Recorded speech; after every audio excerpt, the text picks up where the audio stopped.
Now, it's very important to understand where negative emotions come from. Negative emotions come from inside you. Negative emotions are not contained in external situations. Negative emotions are not caused by other people or other situations.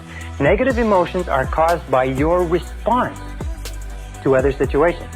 Perfect example. Two people meet the same situation, a traffic jam, a rude waiter, whatever it happens to be, and one person gets all upset and uptight and angry, the other person lets it go off their back.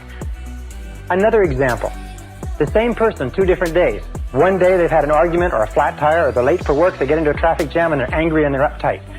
The next day, they leave with plenty of time, they had a lovely breakfast with their family, they got lots of time to get to work, they have a traffic jam, it doesn't bother them at all. In both cases, it's an example of that the negative emotion does not come from the situation. Is that you are always free to choose the quality of your emotional life.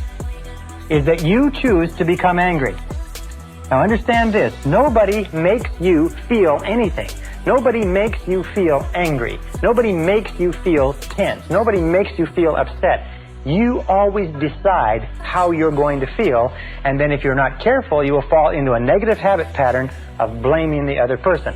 Blame is the core of all negative emotions. When you stop blaming, you cut down the negative emotion tree.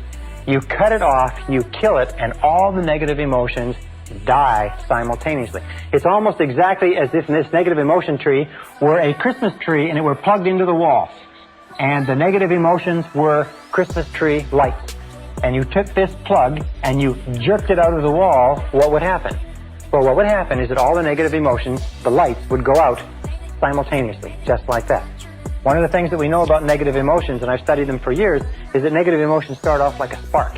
And as they are fed, as we dwell upon them, as we justify them, as we become judgmental about the situation, they start to grow and grow and grow until they absolutely consume our minds. Now, with regard to identification, which is taking things personally, what we do is what is called, we disidentify.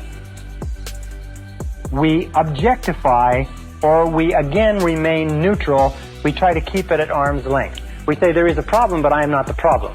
There is a difficulty, but the difficulty is not me, and we keep it at arm's length.